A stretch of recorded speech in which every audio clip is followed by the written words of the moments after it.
Now at noon, a new owner for the Trailblazers. Details on the reported multi-billion-dollar deal that comes with a big promise to keep the team right here in Portland. Also this afternoon, 8 months into Keith Wilson's run as Portland mayor, we're checking in on his biggest campaign promise, the promise to end unsheltered homelessness in the city during his first year in office. Plus, his characteristics and paleness, he was not a SoCal guy. That's the voice of an LA security guard who spotted the suspect accused of a double stabbing in Longview that left one woman dead. The latest on the arrest that happened nearly 1,000 miles from the crime scene. KGW News at noon starts right now.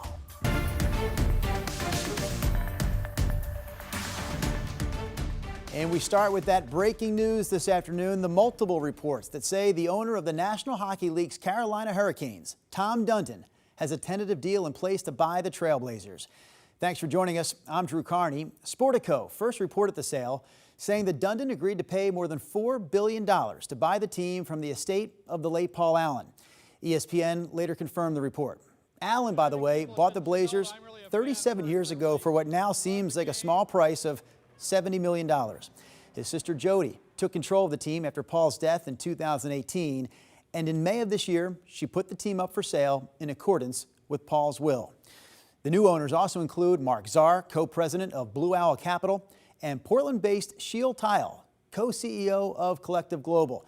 Here's a big part of the story. The group reportedly plans to keep the Blazers right here in Portland, with Dundon serving as the team's governor. The NBA Board of Governors still has to officially approve the sale. All right, that is the big news here this afternoon. We do have some other headlines to get to, but first, Corey, we're checking in with you. Corey Johnson is live in the Weather Center for us. That's right, Drew. We got rid of those extreme temperatures that we saw over the last few days, but we are keeping company with a few clouds near the coast. This is a look from visible satellite. You can see near the coast a little bit of cloud cover. We had a dense fog advisory that just expired about an hour ago, but take a look at our cameras from Chinookwan's Casino and out in Lincoln City. It's still pretty dense out there for us. A couple people are walking along the beach, but not much visibility out there, so you'll definitely want to keep that in mind. 63 degrees and partly cloudy for most of the day for us near the coast. This is our Rose City camera. Beautiful Wednesday as we get into the second part of the second half of our week. 74 degrees there. It'll be fairly pleasant from what we've seen over the last few days. Our temperatures right now much more seasonable and comfortable outside. 90 in the Dalles, 74 in Portland, 66 near the coast. A look at this afternoon, not going to see temperatures near the triple digits or as hot as we did earlier in the week. We'll break everything out coming up in our hour-by-hour forecast. All right, Corey, yeah, we'll get your 7-day here coming up in a few minutes. Portland Mayor Keith Wilson is doubling down on his biggest campaign promise to end unsheltered homelessness in the city during his very first year in office. So the mayor gave an update on that promise, saying that another one of his goals, to end tent distribution in the city, is mostly a done deal at this point. He also says by the end of the summer, the city will have open 630 new shelter beds at 6 different locations, along with 2 homeless day centers. The mayor says he still wants to increase street cleanup by removing nearly 100 derelict RVs every month, and he established a benchmark of reuniting at least 14 homeless people with loved ones every week. In the last 3 days, we helped reunite people with their loved ones to Detroit, Michigan, Dover, Delaware, and yesterday, Charlotte, North Carolina. It's also worth pointing out the mayor ended enforcement of the city's camping ban back in February, but KGW learned yesterday that since that ban went into effect during Ted Wheeler's administration, it was only enforced 40 times, resulting in just 2 arrests. Police in Los Angeles arrested the man wanted in connection with a double stabbing last week in Longview that left 1 person dead. This video shows the spot in LA where officers say they arrested Alexander Rogers. Longview police say Rogers stabbed and killed Dawn Peters and tried to kill Andrew Peters inside their home in Longview last Tuesday. Officers found a car, a black spray-painted BMW, attached to Rogers in the LA area just hours before his arrest. Rogers was just released from prison 10 months ago after he served more than 2 decades behind bars. Police are still looking for a man who's accused of exposing himself to a woman at her gym in Northwest Portland. KGW's Devin Haskins explains why the gym's response to this left the woman even more worried about her safety. It's just that it doesn't make sense to me at all. Janella, who goes by G, says she's at the gym every day. That's my sacred place. That's my safe place. Or at least it used to be. She says she had only been at this LA Fitness gym for minutes when a man approached her. When he was coming from behind me, he lowered his pants and he was showing his genitalia to me. He then threw water at her as she ran away and followed her as she looked for help. He gets like an arm away from me and he's also taking pictures of me. I should have said something because I just clearly remember his response. He said, "What are you gonna do? You don't have pictures of that." I'm sure I called him on what he just did. She says she waited for nearly 20 minutes at the front desk for staff to show up and intervene. The man, at times, threatening her. And there was also a second time when he said that he will be waiting for me outside to kick me.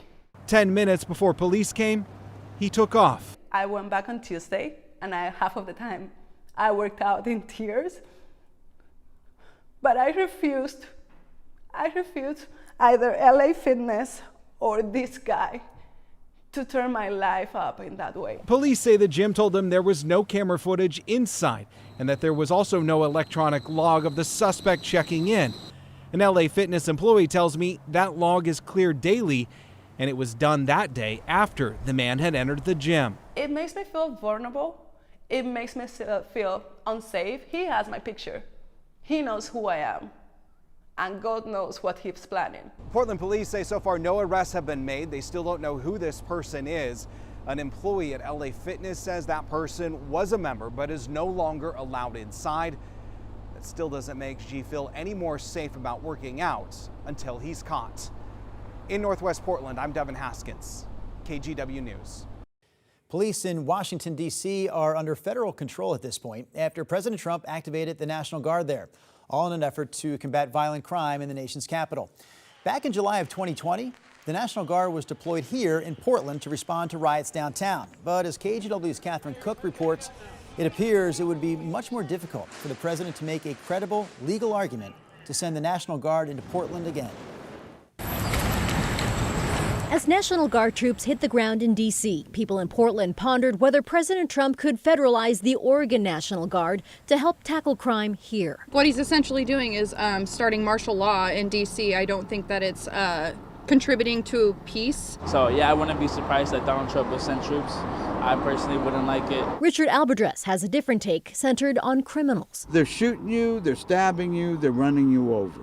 So what Trump has done in D.C., if he had to do it to Portland, yeah, I don't see a bad thing about it. I see a good thing about it. But outside of the District of Columbia, where the law allows the president to take over police for up to 30 days, would it be legal? The U.S. Supreme Court, in a case in 1997, expressly ruled that the federal government can't commandeer state and local officials into performing ordinary law enforcement matters. Norman Williams is a professor of constitutional law at Willamette University College of Law. Given that precedent, he believes what Trump is doing in D.C. is more of a political stunt. Historic action to rescue our nation's capital from crime, bloodshed, bedlam, and squalor, rather than a move to combat crime, which D.C. officials say is actually falling. I think the distraction here is actually to affect ongoing federal litigation in California over essentially the same issue. In June, the president federalized the California National Guard, sending troops to L.A. to protect federal buildings and assist ICE with immigration raids. California's governor sued President Trump, challenging the constitutionality of the move. That trial kicked off Monday. I think Oregon and Portland officials should be watching this California litigation very closely. Oregon Governor Tina Kotek telling KGW the president's move in D.C. demonstrates alarming disregard for the authority of cities and states, and noted, as the commander-in-chief of the Oregon National Guard, I remain committed to only deploying the Guard when our mission is clear, purposeful, and supports the primary mission to protect Oregonians. Catherine Cook, KGW News. Here's a look at some other national headlines this afternoon. President Trump has backed off his calls for Intel CEO Lip-Bu Tan to resign after he met with the Intel leader on Monday. So Trump is now calling Tan's rise to CEO status a, quote, amazing story. The president's earlier calls for a resignation appeared to stem from the CEO's past investments in China, which Tan says were all legal and all ethical. Harvey Weinstein will face a third trial in New York before the end of the year. It comes after a June mistrial on a rape charge involving former actress Jessica Mann. The same jury in that case convicted Weinstein of sexually assaulting production assistant Mimi Haley. His sentencing for that conviction is set for late September. GE Appliances announced today that it plans to invest $3 billion in its manufacturing facilities over the next 5 years. The funds will be used to update and modernize 11 of its U.S. manufacturing plants. The first phase will begin at the GE Appliances plants in Kentucky, Alabama, Georgia, Tennessee, and South Carolina. All right, take a look at the surveillance video now. It shows the moments that two armed suspects robbed an armored car driver in Pennsylvania. You see the driver of the armored car walk towards the building carrying a bag. That's when two armed suspects ran up behind him, robbed him, and then took off. Police say those thieves got away with between $700,000 and $800,000. And that's a look at some of today's national headlines.